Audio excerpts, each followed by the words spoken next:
2025 रोजी त्या ठिकाणी न्यायालयात सादर केलं. त्या आरोपपत्राचा अभ्यास केल्याच्या नंतर मला फक्त पूर्वी एका गोष्टीची तुम्हाला आठवण करून द्यायची आहे की डिसेंबर 2023 मध्ये राणा पाटलाला समजलं होतं की त्यांचा कार्यकर्ता हा ड्रग्सचा आहे. त्याच्या संदर्भात पहिल्यांदा त्या कार्यकर्त्याला सोलापूरहून पुण्याला, पुण्याहून नेरूळला, नेरूळहून बडोद्याला, नेरूळहून मुंबईला आणि मुंबईहून बडोद्याला हा प्रयत्न केला असं म्हणते ती त्यांच्या ह्याच्यात सांगताना. डिसेंबर 2023 पासून गुन्हा दाखल व्हायला 14 फेब्रुवारी 2025 का उजाडलं? डिसेंबर म्हणजे 2024 2025 म्हणजे 1 वर्ष 1 महिना गेला. मग नेमकं राणा पाटील लोकसभा आणि विधानसभेच्या निवडणुकीत होण्याची वाट बघत होते का?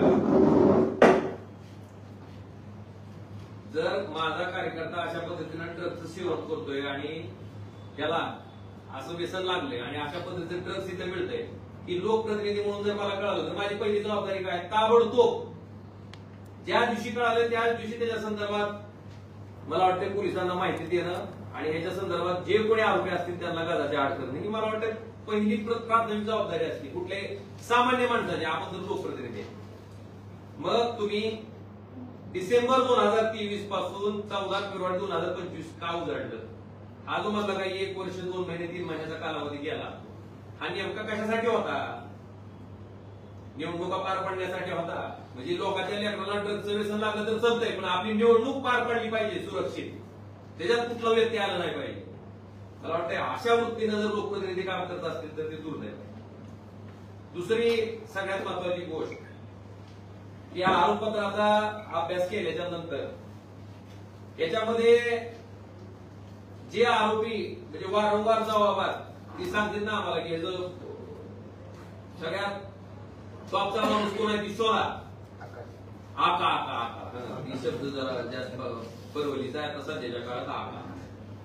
तर त्याच्यामध्ये आपण जर बघितलं असेल तर या आरोपपत्रामध्ये त्या संगीता गोळेंच्या जबाबामध्ये 27 फेब्रुवारीला आणि संतोष खोत 28 म्हणजे ह्याच्या जबाबामध्ये कायम एक नाव येते.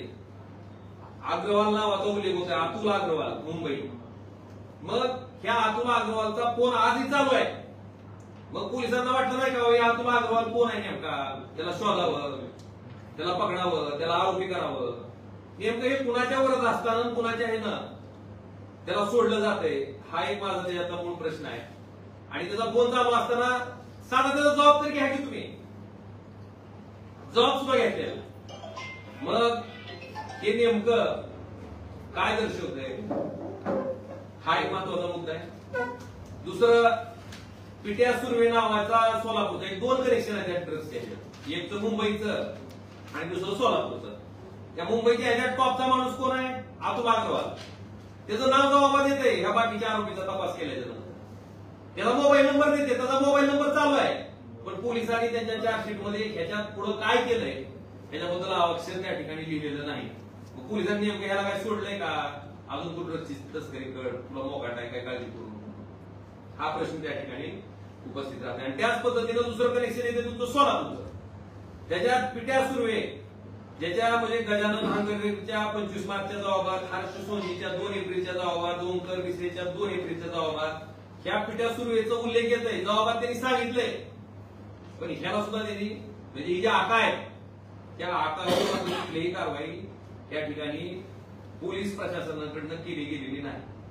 मुद्दा हा आहे की अशा पद्धतीनं जर तुम्ही ड्रग्सच्या प्रकरणाचा जे की अतिशय संवेदनशील विषय आहे ह्या विषयाचा जर तपास करत असाल तर मग नेमकं काय नेमका संदेश काय द्यायचा आहे?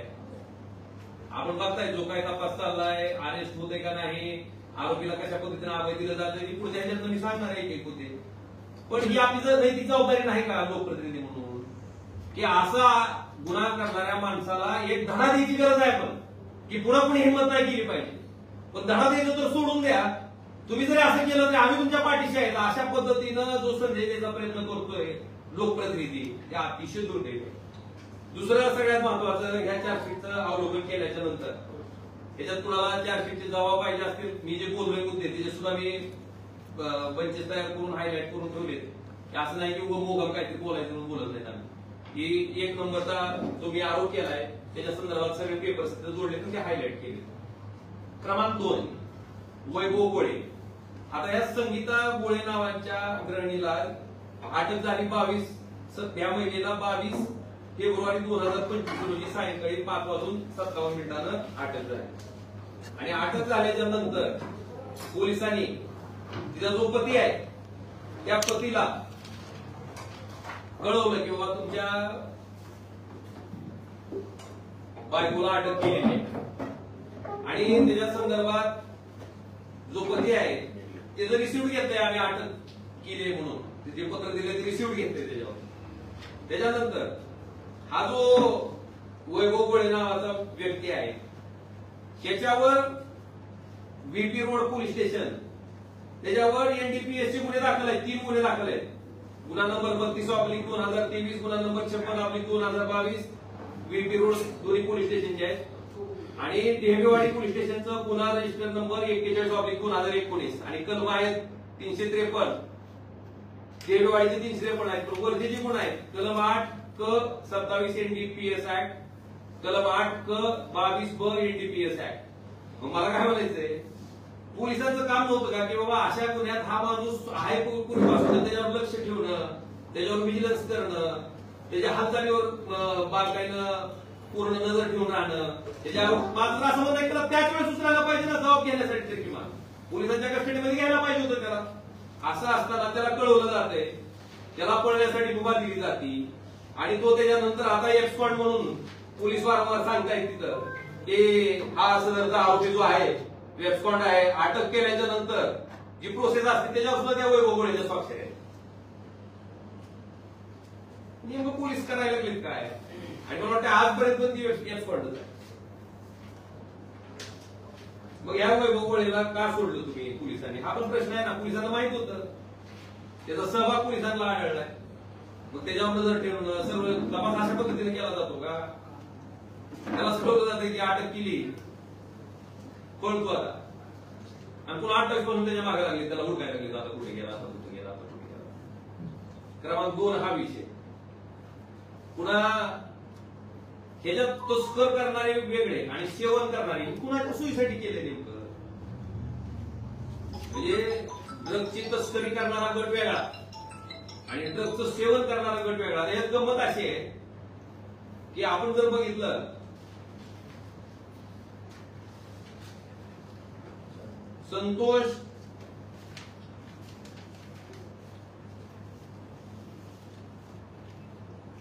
संतोष खोत या आरोपीचा जबाब आहे 27 फेब्रुवारी 2025 चा. त्याच्यामध्ये त्यानं स्पष्टपणे सांगितलंय की या विनोद गंगेच्या सांगण्यावरनं 50 पुड्या बापू कने आणि 35 पुड्या गंगेसाठी अशा 85 पुड्या घेतल्या आणि त्याच्यासाठी 2,97,000 रुपये ड्रग्स गंगे यांनी घेतले. आता गंमत बघा, ह्याच्यामधला बापू कने जो आहे 50 पुढे घेणारा तो आहे पेडलर, म्हणजे तस्करी करण्याची, ड्रग्सची तस्करी करण्याच्या यादीत त्याचा समावेश आहे. आणि 35 पुढा घेणारा जो विनोद गंगे आहे तो मात्र तस्करी नाही, तो सेवन करणार आहे. का हो? तुमच्या पक्षाचा कार्यकर्ता आहे म्हणून का? तुमच्या लेकराला जर त्यानं व्यसन लावून तुमचं लेकरू जर असं ड्रग्स घेऊन फिरायला लागलं तर चलत का तुम्हाला? तुम्ही तेव्हा मान्य करताल का आपल्या पक्षाचा कार्यकर्ता आहे, आपण वाचवलं पाहिजे? ही अतिशय ख्याताची आणि दुर्दैवाची गोष्ट आहे की नेमकं कुणाच्या सोयीसाठी चाललंय. आणि हे 2 गट का केले? जेव्हा की मूळ आरोपी जो आहे गंगे त्याच्या संदर्भातले आरोपी यांच्या मोबाईल मधून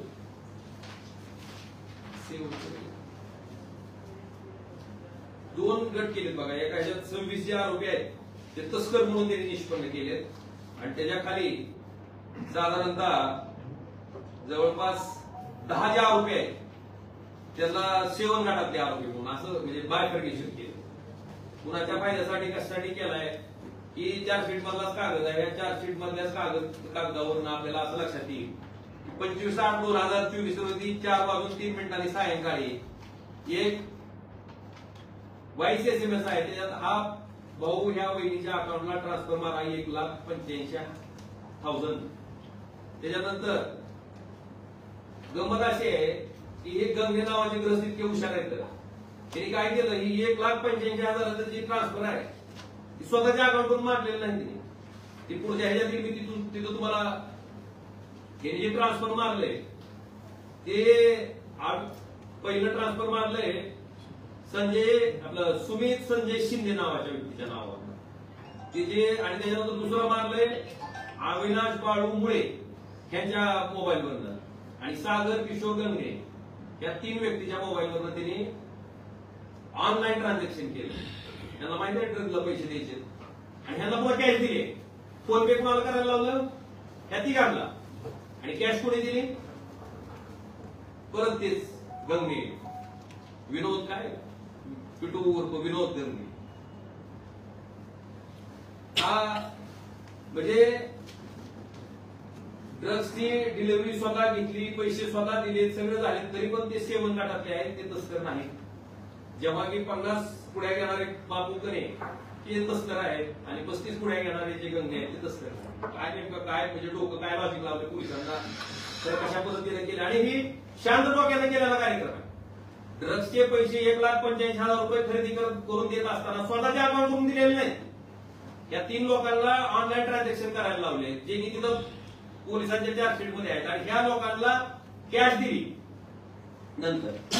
तरी पण हे सेवन गटातले म्हणजे काय म्हणायचं त्याला, शाव माणूस, त्याचे वाचवायचा प्रयत्न आहे. हे त्या सगळ्या त्यांच्या गोष्टीवरनं दिसून येते.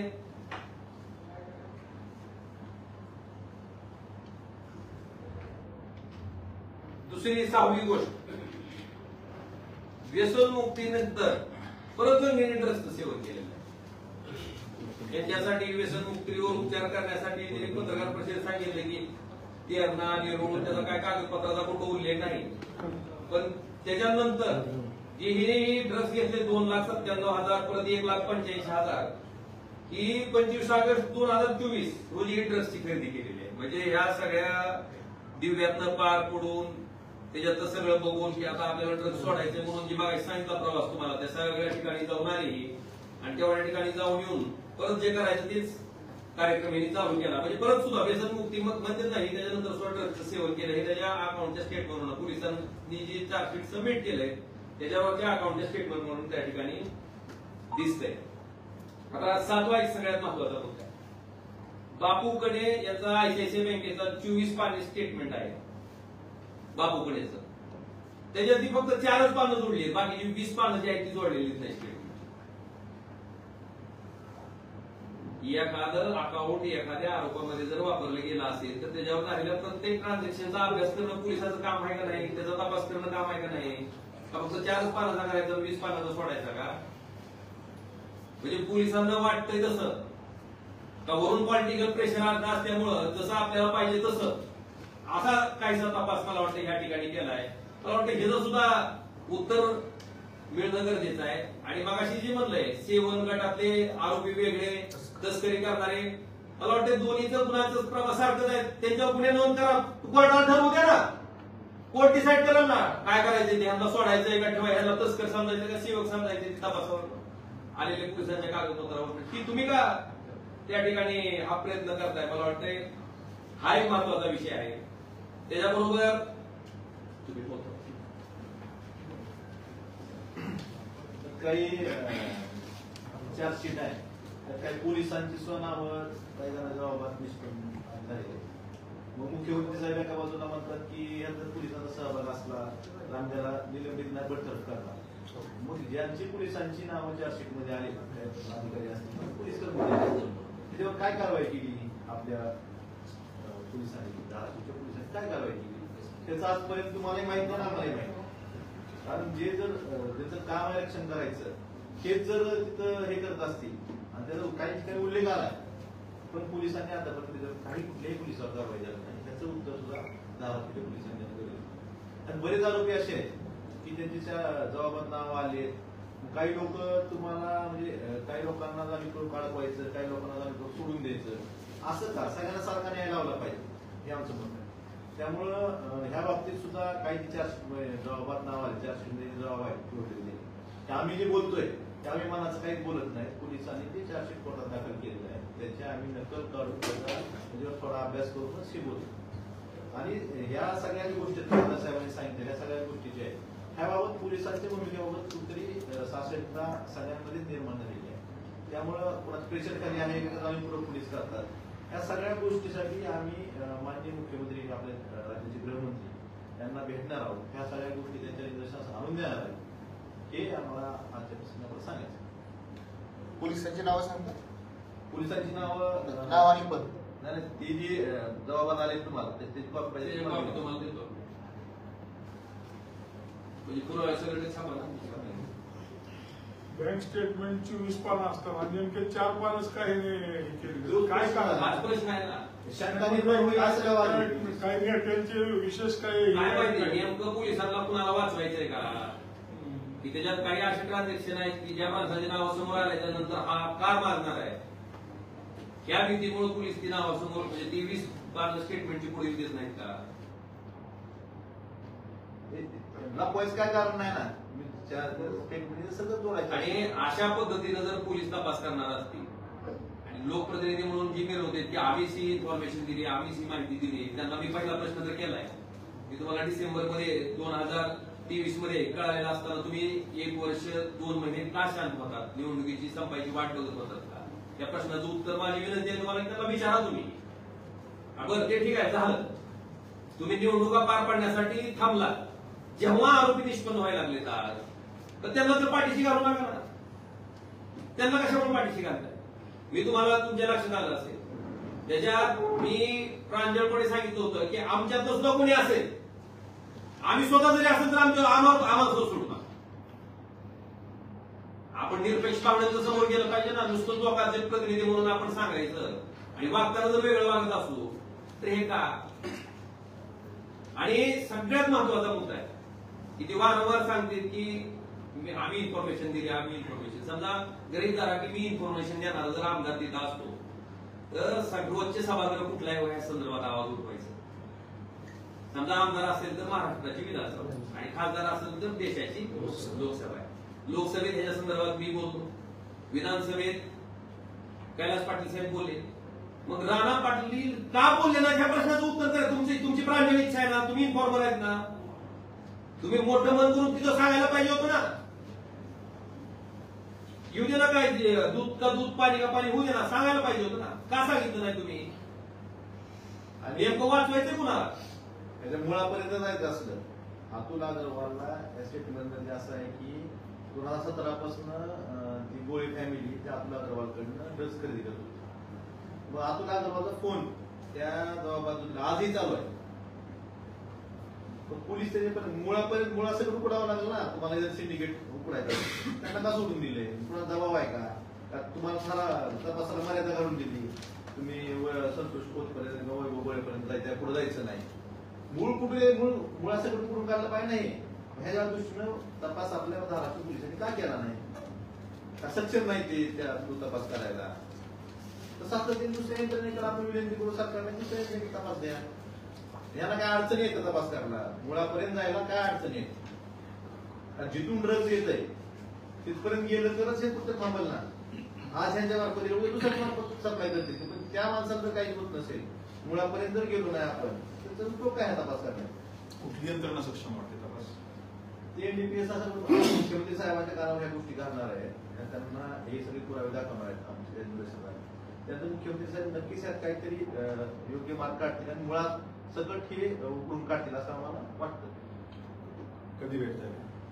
त्यांची वेगवेगळी पुढच्या भेटणार आहे.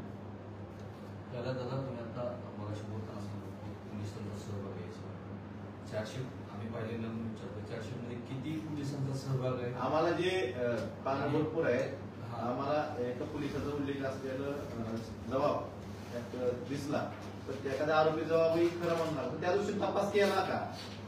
त्यानंतर तुम्ही गेलात का तपासाकडे? ते पोलिसांनी सांगितलं आहे. तो पोलीस कर्मचारी की अधिकारी? कर्मचारी तर अशा पद्धतीनं ड्रग्स सारख्या सेन्सिटिव्ह विषयामध्ये आपलं पाठबळ त्या आरोपीची पाठीशी आहे असं जर मेसेज जात असेल तर ते समाजासाठी योग्य आहे का? याचा अर्थ काय? तुम्ही काही केलं तुम्ही राजकारणात आहेत, तुम्ही आमच्या पक्षात आहेत म्हणून आम्ही तुम्हाला वाचू असं दिल्यासारखं नाही. बरं, ड्रग्सचे चटके त्या स्वतः त्यानं भोगलेले आहेत. कदाचित त्यांना वाटत असेल की बाबा हे काहीतरी सत्ताधारी विरोधी असं आमचं डोक्यात नाही. एक लक्षात मी पहिल्या दिवसापासून म्हणतोय की ह्याच्यात जे कोणी सामील असते कोणीही असेल त्याला शोधा आणि त्याला, कारण ही लोक समाजात राहायच्या लायकीची नाही तर राहायलाच नको आहे ही माझं मत आहे. आणि ह्याच्यासाठी आमचा पाठपुरावा चालू आहे. कृपा करून ह्याच्यात कुणी वैयक्तिक घेऊ नका. आमचं काय तुमचं मागाचं मांडत नाही कुणाचंच. हे जे प्रकरण आहे ह्या प्रकरणाच्या अनुषंगानं अशा पद्धतीचं ड्रग्सची विक्री आपल्या जिल्ह्यामध्ये होऊ नये, आपल्याकडची तरुण पिढी ह्या ड्रग्सच्या आहारी जाऊ नये, ह्या भूमिकेतनं ह्याच्यातली जी कोणी ह्याच्यात सहभाग असणारी माणसं आहेत ती 100% शोधली गेली पाहिजे. त्यांना कुठल्याही प्रकारचं अभय न दिलं गेलं पाहिजे. त्यांना कडक मधलं कडक शासन त्या ठिकाणी झालं पाहिजे, जेणेकरून बाकीच्या लोकांनी हा व्यवसाय करत असताना जर कोणाची उद्या अजून दजावला कोण तर त्याला कळलं पाहिजे की हे जर विक्री केली तर ह्याचे परिणाम एवढे गंभीर आहेत आपल्याला भोगावे लागतात. असं ते देणं गरजेचं आहे का नाही? दादा नेमकं तुमचा आक्षेप कुणावर आहे? राजकारणी लोकांवर आक्षेप आहे, पोलिसावर आक्षेप आहे तपासाच्या बाबतीत? तपासातले ज्या काही गुन्हेगार आम्हाला दिसतात आम्ही अगदी पुराव्यासहित तुमच्या सगळ्यांच्या समोर मांडायचं काम आता केलं. आणि पोलिसांनी का केलं नाही? कारण डळडळीत नाव येतं त्या अग्रवालचं, त्याचा का जबाब घेतला नाही त्याला का? आणि गमत अशी त्याचा फोन पण चालू आहे.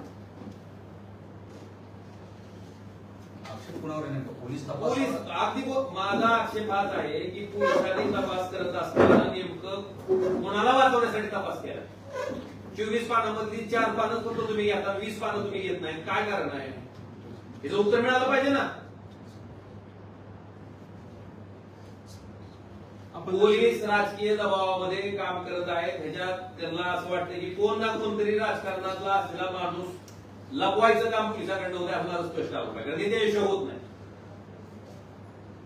पिटू गंगणेचे भाऊ विनोद गंगणे यांनी तुळजापूरमध्ये प्रेस घेऊन सांगितली विनोदची माहिती आम्ही दिली. तर चार्जशीट मध्ये त्यांनी माहिती दिली असं कुठे उल्लेख आहे? पिटू गंगणे यांनी माहिती दिली विनोदची. बरंच आहे बघा, महाभारत रामायण पकडले आम्ही अभ्यास करून तुम्ही थोडा केला तर करून तुमच्या लक्षात येईल.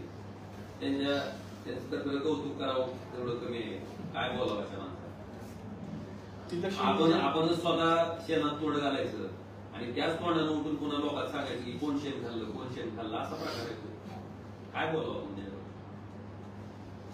आणि अजूनही असे 2 नंबरचे दंगे करायचे. नगरपालिकेत मोठ्या प्रमाणात भ्रष्टाचार करायचा, तिथून पैसे कमवायचे, तुळजाभवानीचे पासेस घ्यायचे, त्याच्यातनं आमाप माया जमवायची, ड्रग्सची विक्री करायची, त्याच्यातनं आमाप माया जमवायची. आणि अशा पद्धतीनं मोठं होऊन जर दुसऱ्या माणसाला शुल्लक, कुणाचे वडील दूध विकत होते, कुणाचे वडील काय होते असं हिमवायचं, यांची लायकी आहे हो तेवढं नाही. आणि एक नाही धंदा अजून पुन्हा मटक्याचं कळालं आम्हाला. म्हणजे जे काय 2 नंबर आहे ते स्वतःच करायचं आणि आरोप पुन्हा करायचे. ही कुठली वृत्ती आहे नेमकी? अरे तुम्ही पैशानं तुमच्या प्रॉपर्टीनं जर आमची श्रीमंती तुम्ही जर आम्हाला शुद्र समजत असाल, लोक दाखवतील म्हणा तुम्हाला काय असतं. आणि माझं तर आव्हान आहे जनतेला तुळजापूरमध्ये किंवा जिथं जिथं ड्रग्सची तस्करी करणारी जी लोक राजकीय लोक जी ह्याच्यात असतील, माझं म्हणणं आहे लोकांनी खडासारखी उचलून बाजूला फेकले पाहिजे. ह्यांना एक संदेश देणं गरजेचं आहे लोकांनी सुद्धा त्यांच्या कोर्टात. ह्या पद्धतीचं तुमचं आचरण आम्ही होऊन घेणार नाही. कोणी का असणार दुसऱ्याला शुद्र समजायचं. आणि आम्ही प्रामाणिकपणे राहिलो आहोत. प्रामाणिक असतो तुमच्यापेक्षा आम्ही गरीब असतो म्हणजे तुम्ही आम्हाला हित समजता का? तुमच्यासारखी भिकारी तर नाहीत ना म्हणा, तुमच्यासारखं नालाय वागणारे तर नाहीत ना म्हणा. कुठं मंत्रीपद मिळते म्हणलं की निघाला त्या पक्षात सांगताना काय विकास करायचा आहेत ना. जिथं आहे तिथं फुटणार राहून थांबला ना प्रामाणिकपणे, कुणाच्या आमिषाला नाही वेळ पडलो. आणि मला वाटतं कसं असते, इतिहास ही लढणाऱ्याचा लिहिला जातो, पडून जाणाऱ्याचा कधीच इतिहास लिहिला जात नसतो.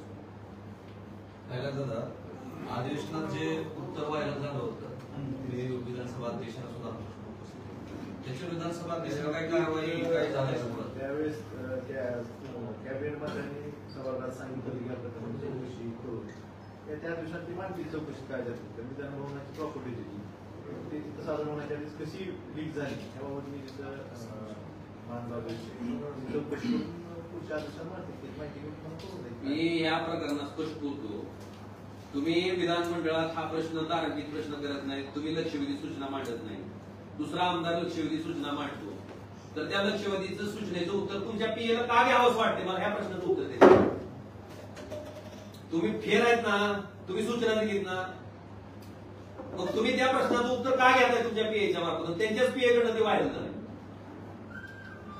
मला पोलिसांवर दबाव आहे का नाही ही एवढं स्पष्ट आहे ना. विधिमंडळातलं एखादी लक्षवेधी झाल्याच्या नंतर त्या लक्षवेधीचं उत्तर त्या आमदार महोदयाला विधानमंडळाच्या मार्फत मिळायच्या आधी त्या लक्षवेधीचं उत्तर जर लोकप्रतिनिधीच्या पीए कडनं व्हॉट्सअपला टाकलं जात असेल तर ह्याच्यात दिसत नाही का पोलिसांवर दबाव आहे? कशाच्या आधारे पोलिसांनी दिले? ह्या तपासाचं या लक्षवेधीचं उत्तर कुठल्या नियमात दिलं पोलिसांनी त्यांच्या पीए जवळ? आणि माझा प्रश्न हा आहे की त्यांच्या पीएनं का मागितलं? पीएनं मला मागितलं का? आता माझे पीए आहेत, माझा पीए कधी कागद मागल? जेव्हा मी त्यांना सांगेन तेव्हा ही कागद मागा. मग मी कागद का मागायला नव्हतो? ह्या प्रश्नाचं उत्तर द्यायला पाहिजेत नाही. अनुत्तरित प्रश्न आहेत, आजपर्यंत कधी बोलले नाही त्याच्याबद्दल. तू नुसतं मी माहिती दिली मग ड्रग्सची माहिती तुम्ही दिली होती, माटकेची तुम्ही दिली तर मटकेची धाड पडली मग ती कोणी दिली? आता या संदर्भात तुम्ही मुख्यमंत्री भेटल्यानंतर ही जी चार्जशीट दाखल झाली आहे त्याच्यात काय बदल अपेक्षित आहे तुम्हाला आणि काय होईल? सखोल तपास व्हावा, निपक्षपातीपणे कुणाला अडकवायचं किंवा वाचवायचं अशा पद्धतीने तपास झाला नाही पाहिजे. जो काय तो सरळ मार्गी तपास व्हावा आणि जे दोषी आहेत कुणी का असलं तरी त्यांच्यावर कारवाई आणि कितीही मोठा असला म्हणजे ते आपला पुढची कुठली लिंक असली तिथपर्यंत पोलिसांनी जावं आणि मुळात सकट हे ड्रग्सचं रॅकेट उकळून टाकावं हीच आमची पण आता ही दाखल केलेलं जी चार्जशीट आहे त्याच्यावर तुमचे आक्षेप आहेत ना, त्याच्यात पण पूर्व तपास करतील ना. आणि ती म्हणतो आमचं म्हणणं आहे की चांगला अजून व्यवस्थित तपास व्हावा. मुख्यमंत्र्यांना हे निर्देश गोष्टी द्या, त्यांना वाटले हे पोलीस करतील त्यांच्याकडे पूर्वी मदत केली. पण जे आरोपी फरार आहेत सध्या त्या संदर्भात काय म्हणजे नेमकी काय मागणी करणार सीएम कडे वगैरे? आरोपी फरार म्हणजे त्यांची संपत्ती जप्त करावी किंवा काय आरोपीची अटकपूर्व जामीन व्हावी ह्याची पोलीस वाट बघतात का? हा प्रश्न. कारण आम्हाला कळालं काय आरोपी न्यायालयात त्या ठिकाणी येते, न्यायालयातून जाते, पोलिसांना मात्र सापडत काय. मला काय म्हणायचंय, काय संदेश द्यायला तो वैयक्तिक एकाच व्यक्तीच्या नावाबद्दल काय एवढं हे आहे? कोणी का असं माझं काय म्हणणं आहे, कोणी का आणि माझं तर म्हणणं आहे ही संघटित गुन्हेगारीचा प्रकार आहे. ड्रग्ज विक्री करणं, मटक्याच्या बुक्या चालवणं, अजून काही गैरव्यवहार करणं ही संघटित गुन्हेगारीचा प्रकार आहे. मला वाटतं मकोका अंतर्गत त्यांच्यावर कारवाई होणार आहे. मकोका अंतर्गत निस्ता सोडू असं नाही.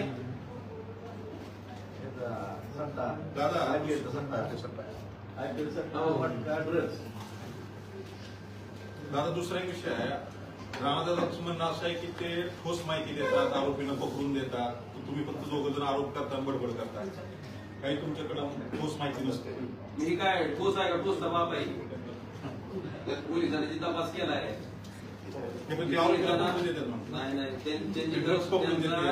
आम्ही ठोस माहिती महाराष्ट्राच्या मुख्यमंत्र्यांना देऊ. माझं जर म्हणणं आहे त्याचा मी तो तपासावे. आता तुमच्यावर पण आरोप झाले की ड्रग्स मधले काही आरोपीचे फोटो घेऊन तुमच्यावर आरोप झाले. मी माझ्यावर ज्या दिवशी माझ्यावर आरोप झाले, माझ्याबरोबरचे फोटो त्यांनी दाखवले, त्या दिवशी मी सांगितलं की माझ्या कुठं, आणि त्या दिवशी मी आव्हान केलं, तुम्हाला आठवत असत की माझा त्या आरोपीचा कुठं फोनवर संपर्क आला की तपासा ना, सीडीआर तपासा ना, आमचे सीडीआर काढा. आणि माझं अजून दुसरं म्हणणं आहे की जे आता आरोपी त्यात सामील आहेत त्यांची बी सीडीआर तपासा, त्यांच्या नेत्याबरोबर झाले तर नाही.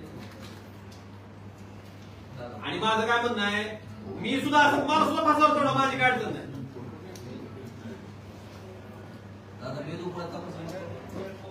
हे भावी काय स्वयंघोषित राज्यमंत्र्याचा त्याचं गरज नाही तुझा. तिले काय झालंय, कशाला शिक्षण झाले मला माहिती नाही, कॉन्व्हेंटच्या कशा तरी शाळेत झाले त्यांना वाटतं ती एकटी हुशार आहे, दुसऱ्याला काय अडचण आहे का नाही.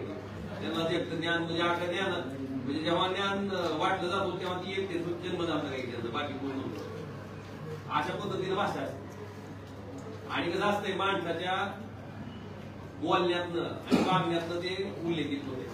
विभागण्यातले फरक मागाशीपासून वारंवार तुम्हाला 2-3 वेळेस सांगितलं की तुम्ही स्वतः माहिती दिली म्हणताना मग विधानमंडळात तुम्ही ह्याच्याबद्दल साधं ब्रश शब्द सुद्धा का काढला नाही, पहिला प्रश्न. आणि दुसरा प्रश्न, दुसऱ्या आमदारांनी त्याच्या संदर्भात लक्षवेधी केली तर त्या लक्षवेधीचं उत्तर तुम्हाला कशासाठी पाहिजे होतं, का घाबरला होता तुम्ही, 2 प्रश्न आहेत माझे. आणि तिसरं, तुम्ही ड्रग्सच्या बाबतीत इतके संवेदनशील आहात तर तुम्हाला 1 वर्ष 2 महिन्यापूर्वी निवडणुकीच्या पूर्वी माहित होतं तुमचा कार्यकर्ता ड्रग्सच्या आरी आहे, अशा पद्धतीने ड्रग्स विकलं जात आहे, तुम्ही त्याच वेळेस पोलिसांना हे का सांगितलं नाही. 3 प्रश्न मला वाटते त्यांच्यासाठी त्यांनी उत्तर द्यावं, काढून घ्यायचं. ओके.